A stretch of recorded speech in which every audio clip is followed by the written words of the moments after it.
Hello there, and welcome back to the booth here at Pro Tour Kaladesh. Marcio Sutcliffe with Ian Duke.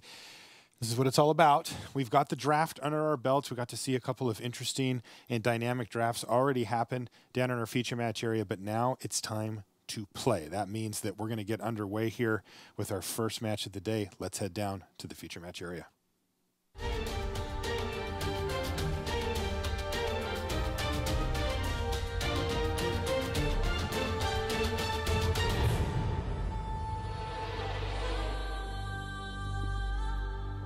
Hello and welcome to coverage of Pro Tour Kaladesh. I'm Marcio Sutcliffe in the booth with Ian Duke. We are in Honolulu, Hawaii. It's beautiful outside, but inside battles must be waged, and it is time for the first round of action.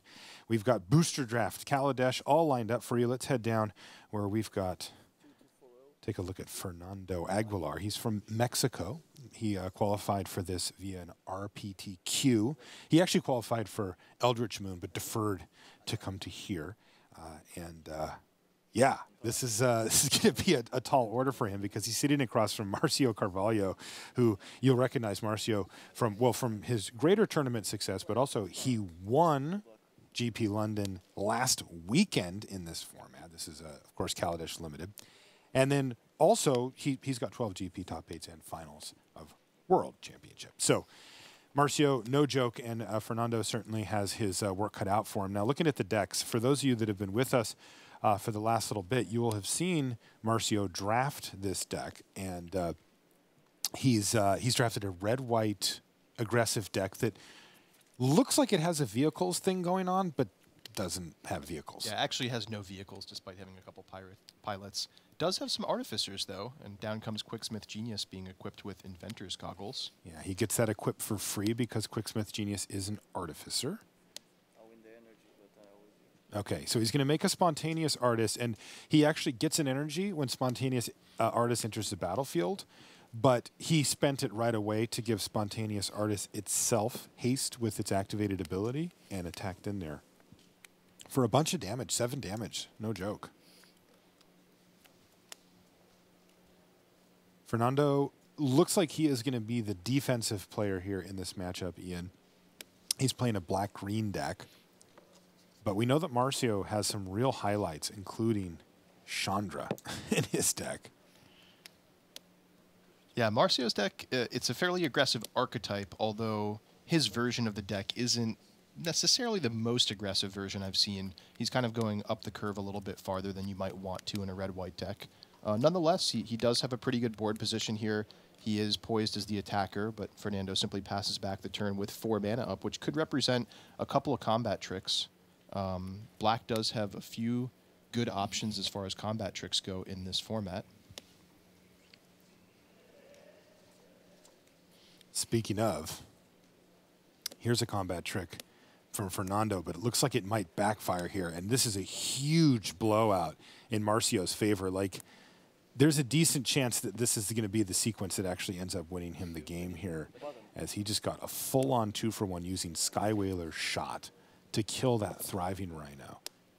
Ornamental Courage was going to untap it and provide a huge blocker for Fernando, but instead it died in response, and that means that not only does Fernando get 2-for-1, he also takes another massive hit of 7 damage here, and it's going to be very difficult for Fernando to come back from that. That was a risky play by Fernando. He probably needed to make it, to be fair.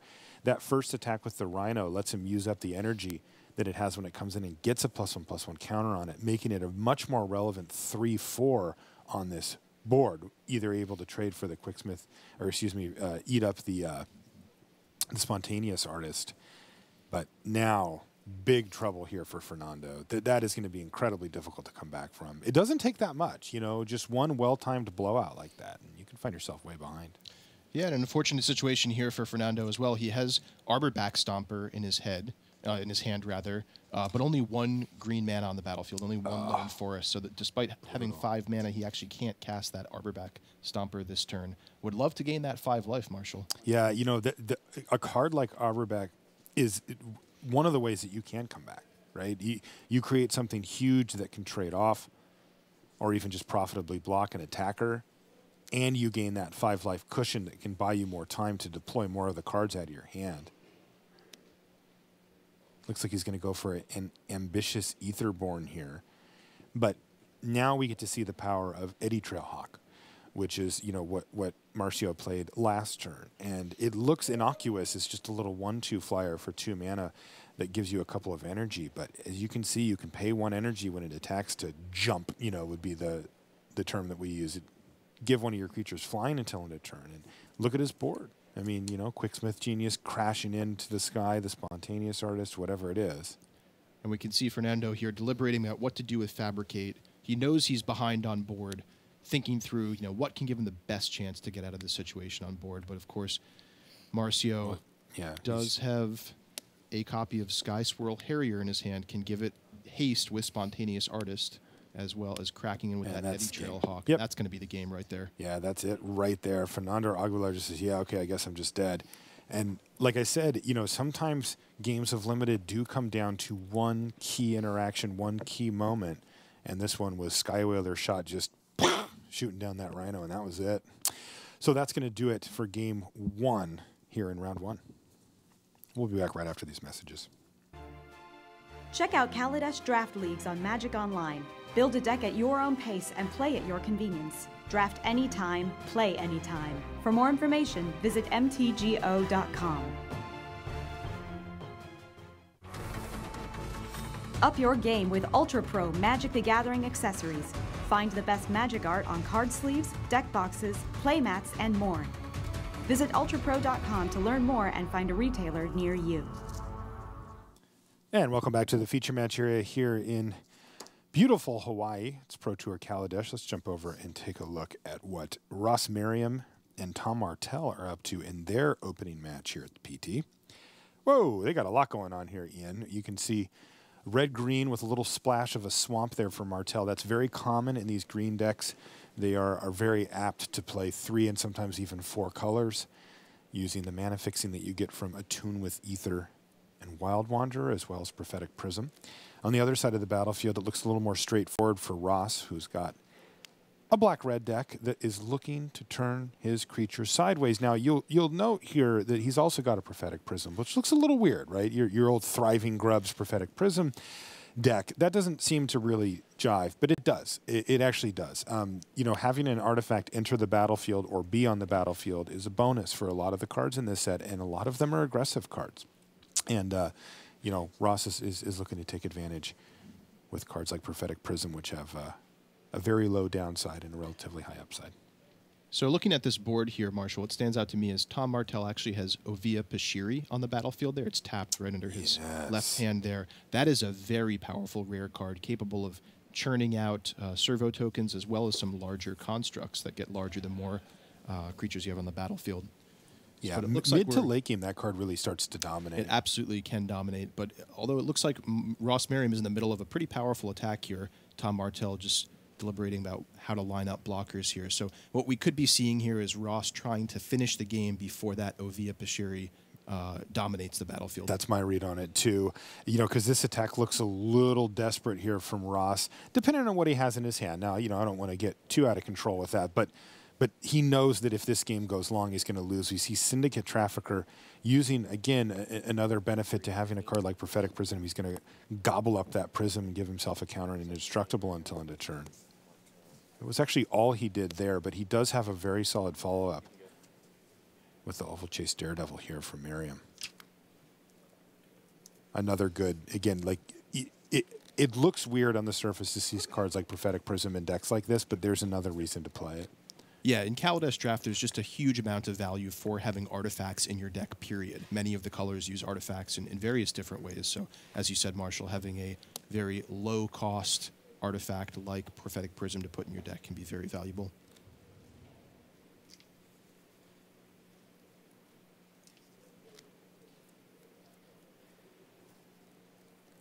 So Tom Martell clearly the control player in this particular matchup. And it's not surprising to see his hand have 6 cards in it here, because you do become incentivized at some point to just keep creating those constructs over and over again. Once you hit to 5 mana, they get bigger and bigger if you're able to keep making them. And you don't, like, that's usually the most powerful thing that you can do with your 5 mana. And then, you know, if things go awry, you'll have a whole bunch of spells in your hand to rebuild. Now, in this case, though, Tom did have to trade off a bunch of his creatures. And so he's going to actually cast some spells from his hand here. Appetite for the Unnatural is going to take down the Snare Thopter. Now, as it turns out, it did get gobbled up by that Trafficker as well. You can see our main match is just about to get underway, but I do want to sit here for just a minute to see how this next turn goes for Merriam, because he really was trying to mount a big offensive there and push through Tom Martell's growing defenses, and I'm curious to see how this turn goes, because if he has a big explosive play, he may be able to continue that game plan, but if we see him just like cast a creature and say go, that's going to benefit Martell in a pretty big way. Yeah, I totally agree. And for those at home who are unfamiliar with Ovia Bashiri, her abilities are, for 2 and a green, she can tap to make a 1/1 servo token. And for 4 and a green, she can tap to make an XX construct, where X is the number of creatures you control. So that die that says 3 on that construct token there, indicating that was a 3/3. That's how many creatures Tom Martell had when that entered the battlefield. Well, that's a really nice follow-up turn for Ross. He got in for 4 with the Daredevil and then played 2 creatures back-to-back as well. So, good use of his mana. And if you look in his hand, I believe he's got an Oval Chase Dragster, if I can see that correctly.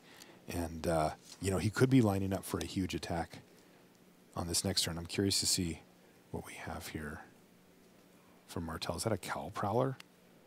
Well, sometimes you play one, I guess.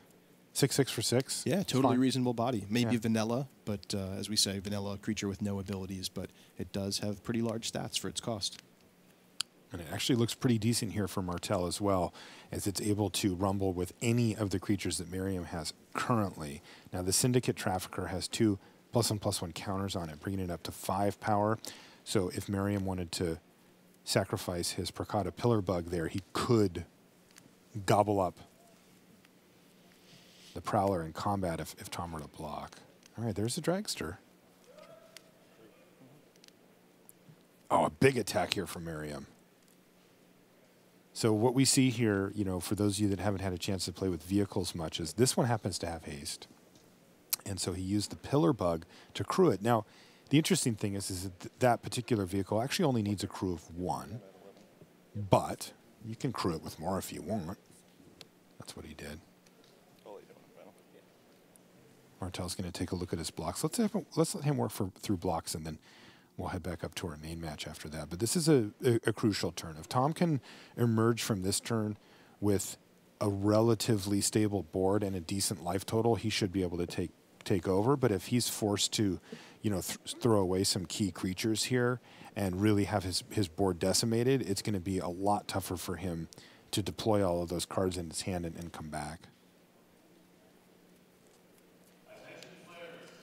The Doomed Operative on the bottom of Ross Merriam's board is, of course, benefiting from an artifact being on the battlefield. There's actually 2 in this case, but that gives it +1/+0 and Death Touch. And I got to say, Ian, I love that card. Yeah, it's a fantastic card. Really solid.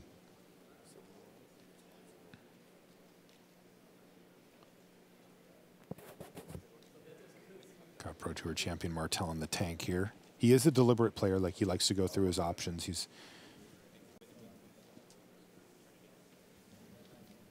very thinking player. So I take 3 and 5. Wow, he just took 8 there.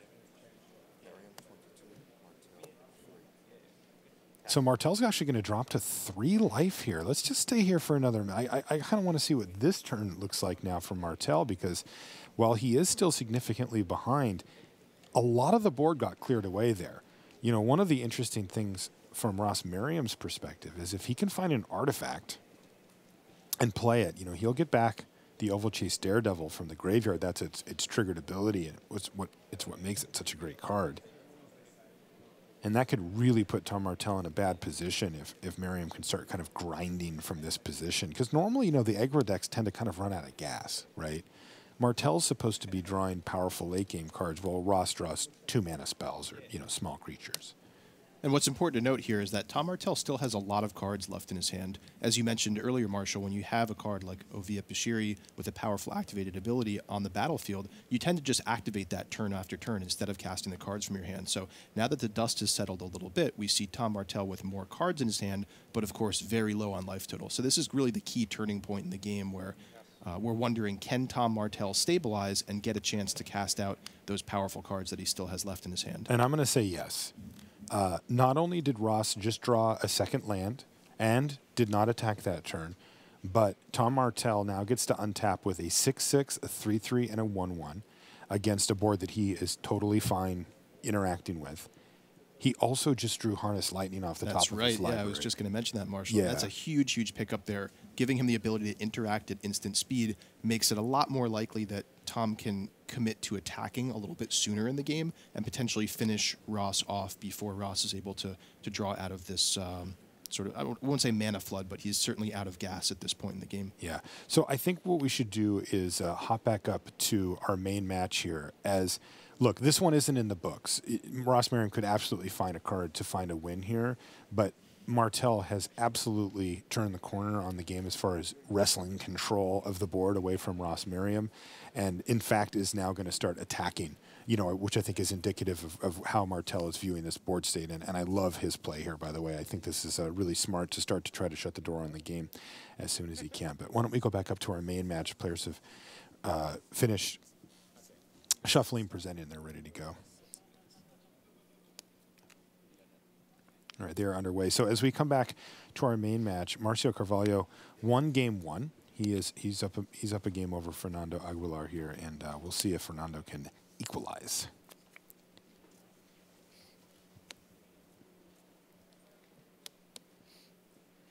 Should be a relatively close matchup. So Fernando leading off with Architect of the Untamed. This is a rare green creature. Yeah.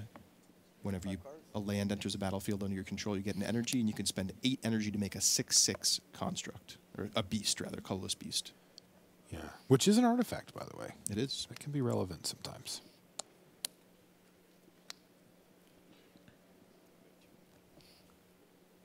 Not a huge turn here for Fernando. All he did is play a land and pass.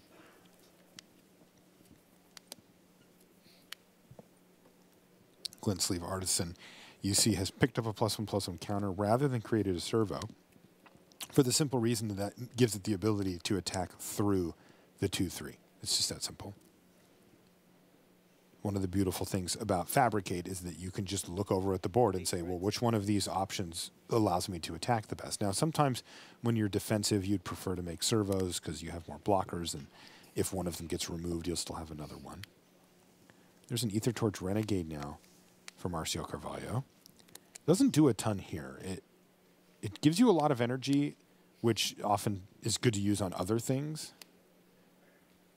but not a lot of targets at the moment. And I wouldn't be surprised to see Fernando just put a +1/+1 counter on his ambitious Etherborn, which is what he does. So little 5/4 for 5 mana there for Fernando.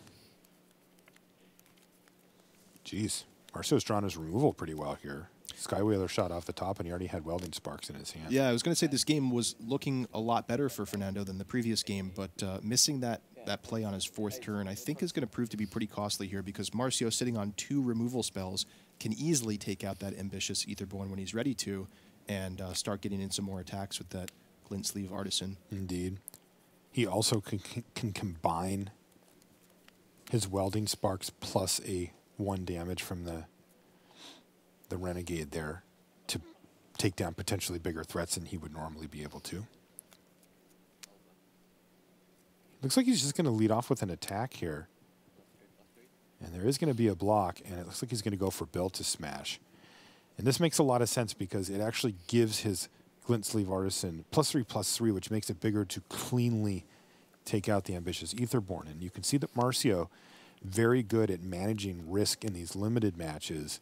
He did this while Fernando was completely tapped out, had nothing that he could do.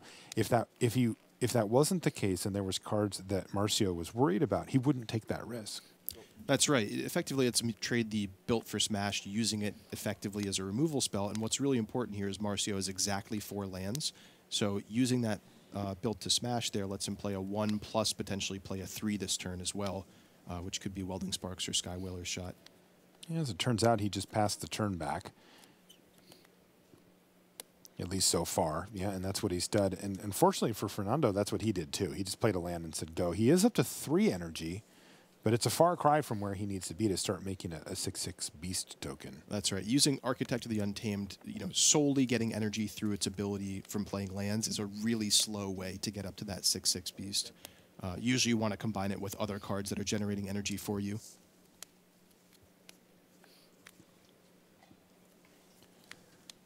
All right, and now we have DePaula here for Marcio Carvalho. So another great threat, a 3/3, very solid card.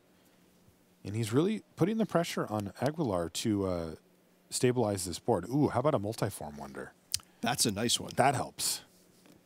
So this is actually, I think it's just one of the better cards in this set. And the reason I say that is because A, it's very powerful, but B, it's colorless, right? And you can open this card in almost any deck in the entire set and put this in and be happy about it. And that to me, makes it one of the most versatile and good rares that we have here. And you can see what it does. It does a lot. It is not called multiform lightly. You can do quite a bit with it. And that makes it very versatile, whether you're ahead or behind. You can use it to punch in the last damage, if that's what you're trying to do. Or you can use it to stabilize a board, make a big blocker, get some lifelink going, that kind of thing. That's interesting to note as well that Fernando will likely abandon the plan of making a 6/6 here, as dumping the energy into the Multiform Wonder might just be better. Yeah, I totally he is agree very with you close there, though. Marshall. And specifically, it's the lifelink on the Multiform Wonder really has the potential to pull him out of this kind of defensive situation that Marcio has put him into.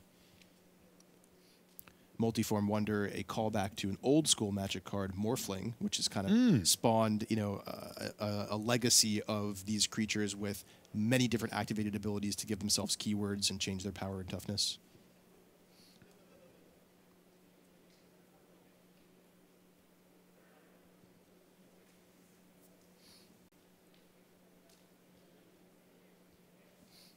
All right, so Marcio is just going to go ahead and attack with both. He's got a trigger from DePaula here. He can decide if he'd like to pay. Looks like he's going to decline that.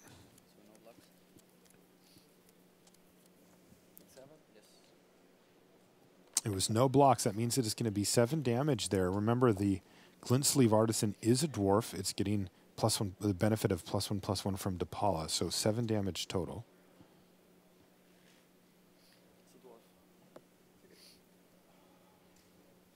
Also of note here, Marcio is at 4 energy himself. And that Renegade does have an extra ability on it, right? Like he can do 6 damage to Fernando if he can get a little bit more energy going there. Interestingly, Marcio is now going to kind of shut off the flow of energy here and finally use that Welding Sparks to take down the Architect. That is going to prevent Fernando from having the ability to make the 6/6 in case that is what he decided to do. And it's also just going to potentially cut off that whenever a land enters the battlefield, make an energy fountain there that Fernando can use to leverage his Multiform Wonder. And Marshall, one important interaction here potentially is Fernando would love to boost that Multiform Wonder up to 5 power and give it lifelink. But with the Aether Torch Renegade sitting on the battlefield, if Fernando makes it into a 5/1, then the Aether Torch Renegade can ping it, and then Fernando will have to spend even more energy kind of readjusting its stats there. So there's a little bit of a dance back and forth in terms of the 2 players spending energy to kind of disrupt each other there. So it looks like an energy spent to give Vigilance to the Multiform Wonder, and then another energy spent to give Lifelink, so that'll boost Fernando up to 10. Okay, that's pretty good.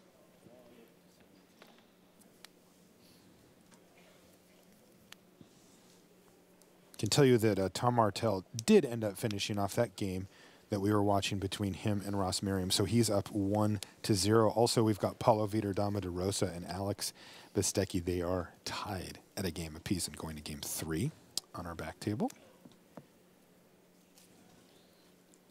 Also, we did have a Hall of Famer fight there, Kenji Samura versus John Finkel.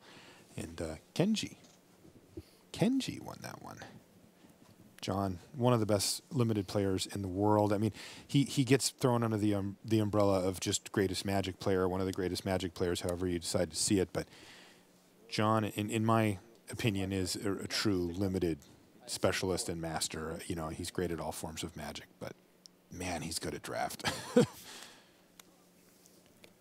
So meanwhile, on the battlefield here, Marcio did attack there with Dipala and the Glint Sleeve Artisan. Fernando blocked with Multiform Wonder and activated Lifelink, netting 1 damage out of the exchange.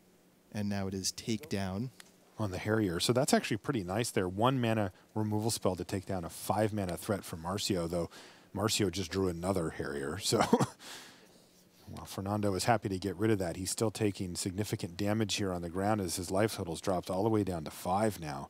And he's facing multiple lethal threats. This is going to be incredibly difficult to come back from for Fernando. I mean, he's got 5 cards in his hand. And that actually, the Daredevil does keep him alive here. Would go to 1.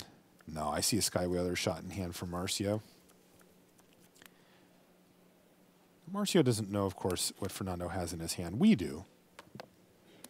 Grip of Lands. Not going to get the job done. And that's going to do it. Marcio Carvalho dispatches of the newcomer, Fernando Aguilar, 2-0. Okay, new win. And picks up the match. Good luck to the rest.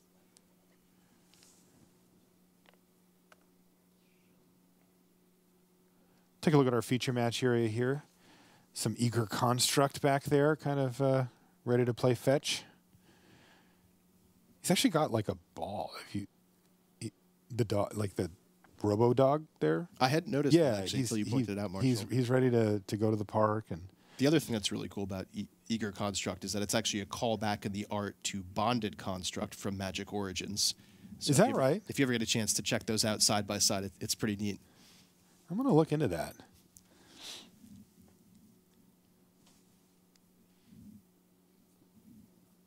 You know what? You're right. That's pretty cool. You guys can look that one up. So we're kind of getting our cameras shuffled around here, but we're going to start off by looking at Paulo Vitor Damarosa versus Alex Bistecki here. And then we're going to end up watching Tom Martell and Ross Merriam as well, so we can get an idea for that one. But let's look in at the match that is currently underway here in Game 3. Looks like a Revoke Privileges is being cast by Paulo. He's also crewing up a Sky Skiff, generating benefit of that. Looks like a real slugfest here between these two. Bistecki is on one of my favorite 2-color combos in the set here. We've definitely been enjoying black-white. And we can see one of the key interactions of Paulo's deck here is Spireside Infiltrator with vehicles. Now, whenever Spireside Infiltrator becomes tapped, it deals 1 damage to each opponent. That's not just when it attacks, Marshall. That's actually when it crews a vehicle as well. Yeah, you know, it's kind of cool. One thing you'll see occasionally is that a board will have stalled out, but maybe a good start from, let's say, Paulo's side of the equation, but he doesn't have any good attacks with his vehicle anymore, and they'll just crew a vehicle. Just, you take 1. You know, like on your end step, I'll crew a vehicle. Just sitting in the car, in the driveway, just hanging out. You know, like pretending like you're on the racetrack or, you know, starting up the car just to make sure it goes. But each of those is a damage. You know, it's 1 damage, 1 damage. The Night Market Lookout also has that ability if you're in a really aggressive deck that happens to have a vehicle.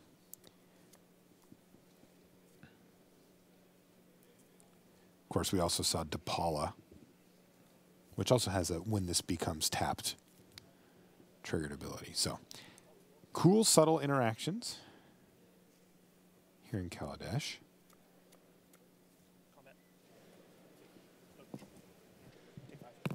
Alex is going to attack for 5 and drop Paulo down to 6. And even things up, in fact, life totals wise. And leave Bistecki with just a servo left over.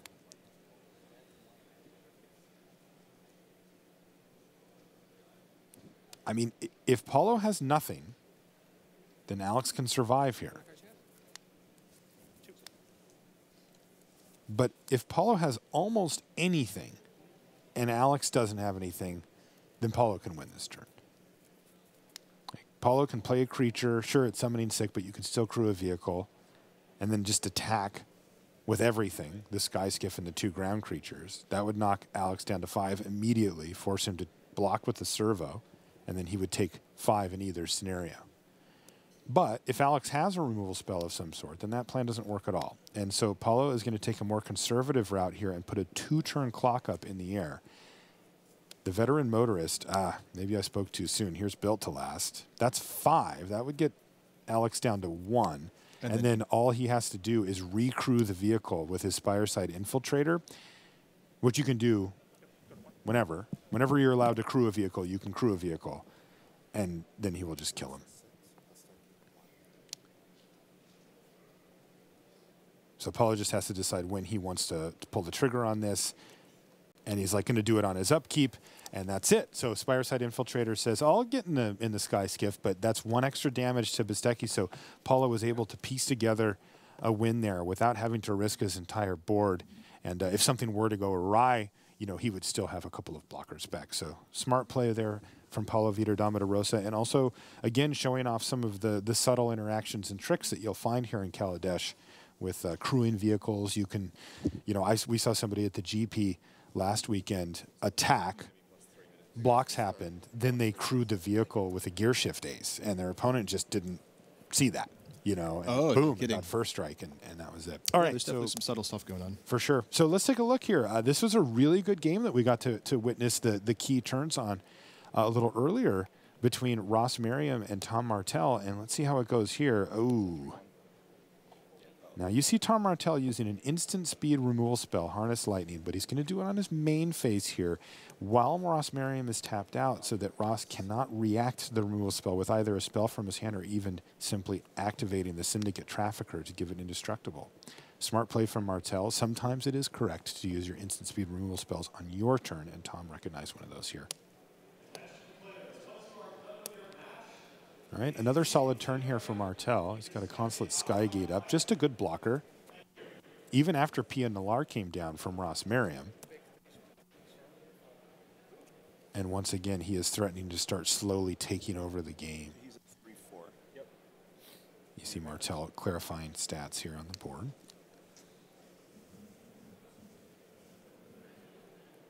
Russia 4 damage, and I'll pump the Thopter with Pia. So you take 2 to 18, I gain 4. So that was Russia Vitality for Ross to make sure that Pia Nalar actually gets through and over the Consulate Skygate. And then just to be mana efficient, he also used Pia Nalar's activated ability to get in an extra damage with the Thopter. So a good turn for Ross. He got a blocker out of the way for using a cheap combat trick, and he even got in for a couple of damage. So we're starting to see this game shape up like the previous one that we watched, where Tom Martell has Ovia Pashiri, and a card that's very, very powerful if he can stabilize going a little bit longer into the game. But Ross Merriam on the aggressive here with that PNLR equipped with Inventor's Goggles. So really at this point, this is anyone's game, but Tom Martell just trying to defend himself and get to a stable board position where he can start leveraging the advantage from his legendary creature. Yeah, Ovia Pashiri has really impressed me. Just as one of those mid to late game engines that can really take over a game on her own. Sure, I mean, she's a 1/2 for 1 mana. She's fragile, right? Like most of the removal spells in the format will take her down, but they have to. When I'm paying 1 mana and you kind of must kill this creature, I'm pretty happy at that point. And right now we see land number 5 here from Martell. If he were to just pass a turn or start activating while the shields are a little down here with just 1 red mana up for Ross, he can just start pumping out 3/3s here, and that's what he's going to do. And again, they grow. It counts how many creatures you have when you activate it. So at that point, he had 3. But for example, if the board looks similar on Tom Martell's next turn and he activates a V again, it'll be a 4/4 and then a 5/5. Now, that doesn't affect the prior ones. They're locked in at what they were created at. But still, this is an advantage that's incredibly difficult for Ross Merriam to overcome if if Tom gets to do this just a couple of times. Another interesting thing that you see from Tom, I mentioned earlier that he's a deliberate player, right? He's a careful player. And he knows what PNLR does, right? He's read the card, he's underwhelmed. But you know what? There's always these little subtle interactions. And so instead of just assuming that he knew, he picked up the card and he read it. It took him 5 seconds, and it probably just confirmed what he already knew. But that's the type of small thing that you see when a player reaches the elite stages that Tom's at, is that they're not afraid to just reach over and say, I need to read this real quick. Yeah, it's a great point, Marshall. I think often players who are getting better at tournament Magic feel a little bit of like social pressure about like, oh, I shouldn't read the cards because I should already know what they do. There's no no shame in picking up a card and reading it. Absolutely should always clarify. Is Tom already looking to get on the offensive here? I mean, that sequence was huge for him. Tom was able to activate a Via and then make a token and get to untap again with the same situation. And what we see here is Ross just building out his board and chipping away with a Thopter in the air. Tom's down to 15. And looks like Appetite for the Unnatural taking out one of those artifact creatures that were double blocking Tom's 3/3 construct. Yeah, Ross was hedging a little there. So he knew he was taking a risk by double blocking, but since one of them was a Filigree Familiar, he knew that his worst case scenario was that he was going to get a card back out of that exchange, even if Tom made a play like that. Also, having his Prakata Pillar Bug killed wasn't the end of the world for Ross. That wasn't like a key part of his plan here. So he traded a reasonable removal spell on Tom's side for getting a card back and giving up, a card that he was willing to exchange anyway. So it's a give and a take with that kind of thing, right? And Tom, of course, using his mana very efficiently here as well. The Appetite for the Unnatural, getting the pseudo 2-for-1 for him after the double block, but that also left him enough mana to activate a Via. This time not for the construct, but just for the servo. But that counts too. You can see this pretty easy chain, right, where you make a servo, and then when you start making constructs, you've got servos laying around, and now the constructs are bigger, and things just sort of snowball from there.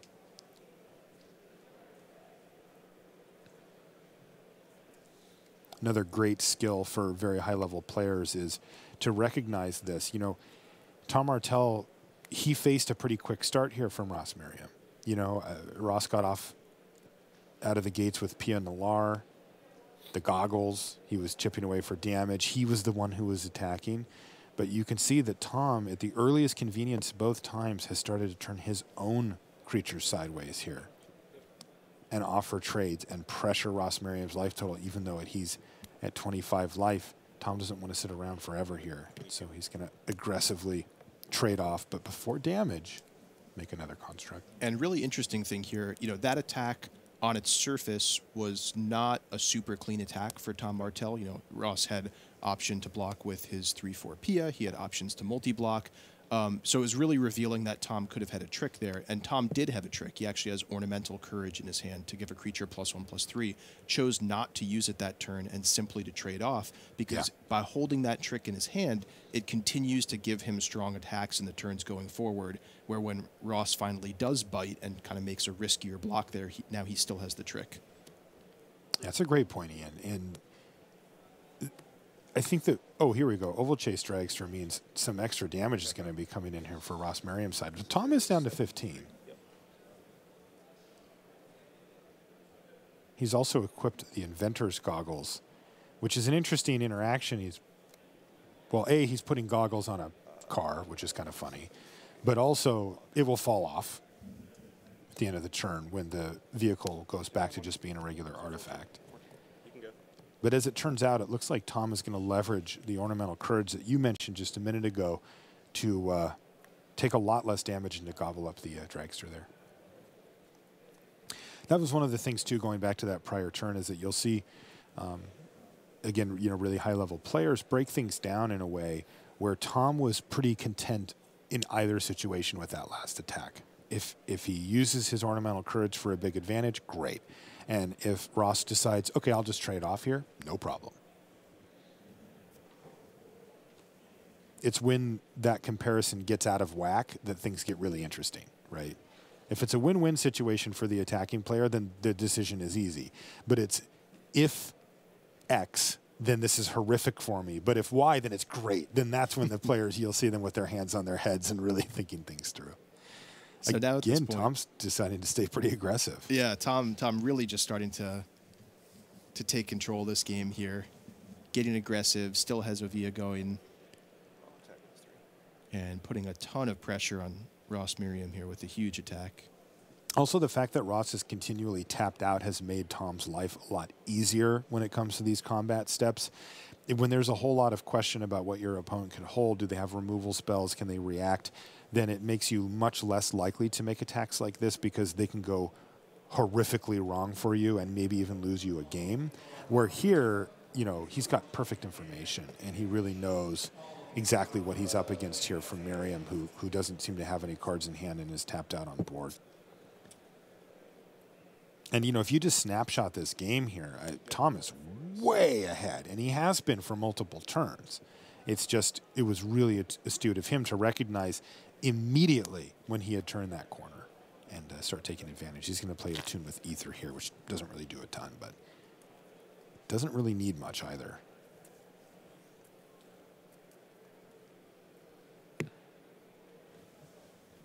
This is never the fun spot to be in, by the way, if you're in Merriam's seat. Martel's still at a relatively healthy 14 life, and Merriam, after a reasonable start, has fallen significantly behind here against the more controlling, a little bit slower deck. And it looks pretty bad for Ross from here. Yeah, that's absolutely true, Marshall. Not too many cards in the format can get Ross out of this situation. He's just facing down so many different threats. At this point, he has to deal with those 2 5/5 constructs, as well as, you know, at some point, he needs to answer Ovia Bashiri, and the sooner the better from his perspective. So that window is rapidly closing here for Ross Merriam.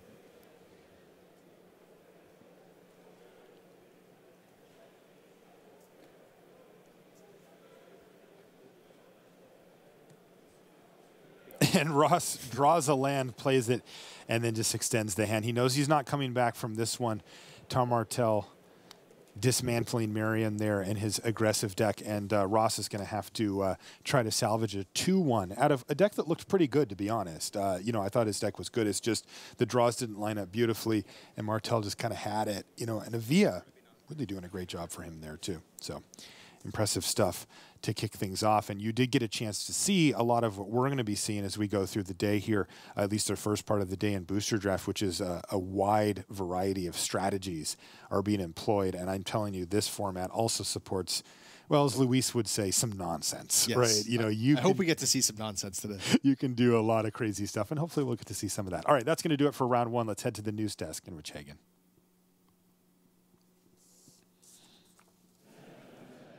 All right, thanks very much to Marshall Sutcliffe and Ian Duke down there with round number one. Scores coming in from around the venue. Now, of course, we saw that there were a Hall of Famers clash in the feature match area. That was Kenji Samura against John Finkel, which Kenji Samura won.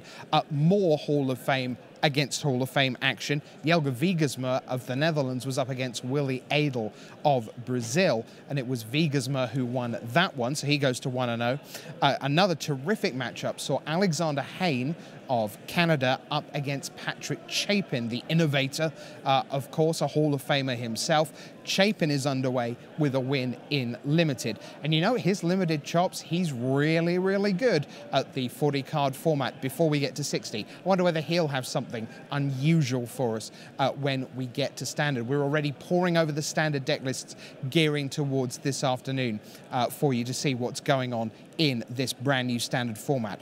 How about Antonio Del Moral Leon of Spain, Pro Tour champion, of course. He is a winner over Daichi Sekikawa of Japan. Eduardo dos Santos Vieira, the well-known Magic Online player from Brazil, is underway with a win. He defeated Andy Beckstrom, part of the US national team at the World Magic Cup from a couple of years ago. Owen Turtenwald, newly enshrined in the Hall of Fame.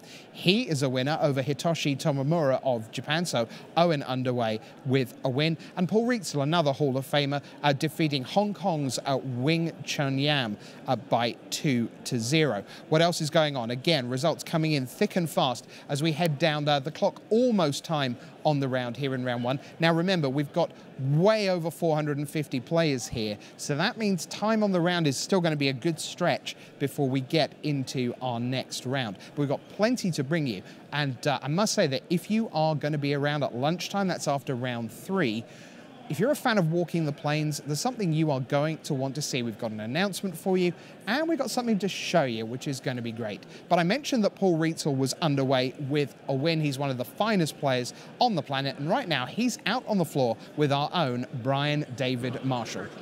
Thanks, Rich. I'm here with Hall of Famer Paul Rietzel. Paul, we saw some of your dance moves last night at the Hall of Fame dinner. Tell us about the experience of watching 2 new members enter your fold of the Hall of Fame. Oh, it's great. I mean, it's kind of, I think the first year maybe that the Hall of Fame inductees are exactly what my ballot was, you know, so obviously I very strongly agree and very much support their induction into the Hall of Fame. There are 2 guys that, as I've tried to like get better at Magic, I've aspired to play at that level, you know what I mean? And so it's awesome. They're very respectful. They play the game the right way. They're super dedicated, and obviously to get to see them experience that was pretty cool. Of course, we're talking about Owen Turtenwald and Yuya Watanabe, who were inducted last night. Hearing Yuya give a speech in English, that was pretty remarkable, right? Yeah, you know, it was really something. Obviously, he spent a lot of time on it. He had practiced it, and you know, it wasn't easy for him. But he conveyed the message I think that he wanted to convey, and it was really cool that that he made that effort to communicate with his English-speaking fans. Now, the tournament at hand. Tell us about your preparation for this event. Well, I practiced with the Pantheon for this tournament, so you know it's you know, for me that involves doing a lot of drafts by myself, you know, at home, and then on Magic Online, and then getting together with the Pantheon, seeing if any of my ideas are going to work against what these guys have come up with, and then kind of being in the house with them and trying to get as many preparation games in as possible. And look, there's a bunch of brilliant minds, and they're not going to break every format, but there was a real process-driven, dedicated, mature approach to tournament practice this time that I feel great about the tournament. How did your practice come to bear at the draft table? Well, you know, normally I'm like one of those people that wants to draft 2 drops and 3 drops and attack people. But I found that can be sometimes like a crutch that I fall back on. This format, when I'm very comfortable drafting all the different kinds of decks, and my deck in this first draft has very few ways to attack my opponent, which is weird. But you know, I found that I do the best when I don't have really strong color preferences, when I can just move into the deck that's open, and that's what happened. I ended up in a kind of a blue-based energy deck that is not kind of my normal style. And how did round 1 go for you? A good victory using a lot of rares that Steve Rubin was nice enough to pass me. So yeah. All right, well, good games the rest of the way here at Pro Tour Kaladesh, Paul, and hopefully we'll see you in the feature match area soon. Awesome, thank you. Thanks very much to Brian David Marshall. I've been joined by Luis Scott Vargas. Luis, more results coming in. About 30 to go. You see on the screen 29 matches are left here in round 1. I see that Jacob Wilson has a win over friend Sam Pardy.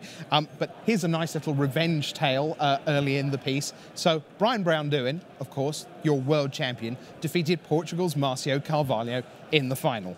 In round 1, João Andrade of Portugal defeats Brian Brown-Duin. So, logically, I think I've got this right, since BBD beat Marcio and João beat BBD, João Andrade is the best player in Portugal.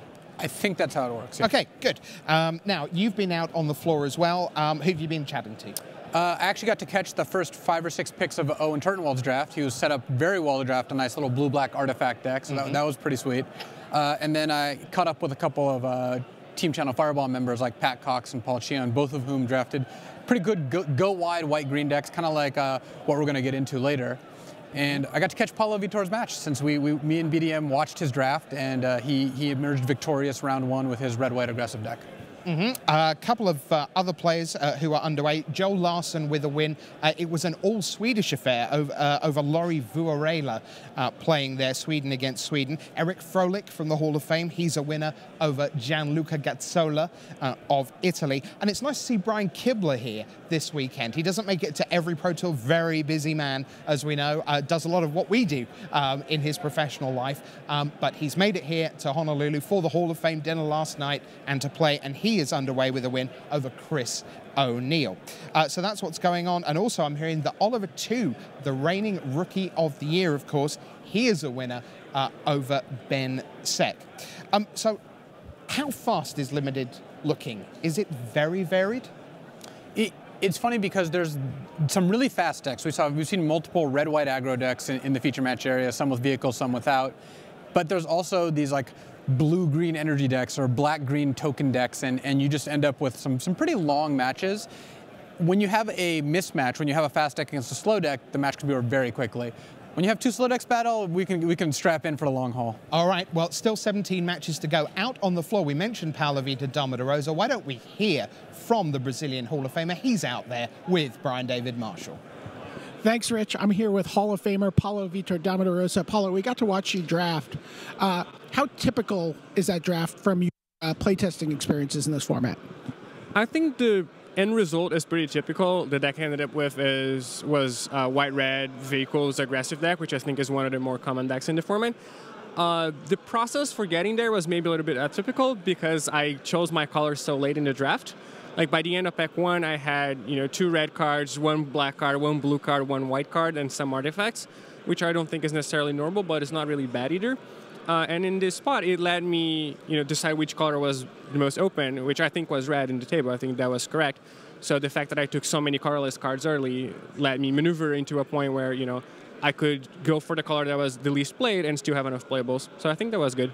I think one of the questions a lot of players at home might have about drafting this format is how many vehicles you can play in a deck. We saw you take a lot of Sky Skiffs. What's the answer to that question? Usually I'm going to say like 1 or 2 is the number you should shoot for. I have 4 in my deck, but I think my deck is different. Like I have a Motorist and 4 of the Pinger that when you cruise something, they take 1 damage. And I'm just overall very aggressive. I have artifact synergies. And like Sky Skiff is, I think, one of the vehicles that is particularly good in this archetype and unplayable in some other archetypes. So yeah, I'm going to say the general answer for that question is like 1 or 2, but in my case, I'm playing 4.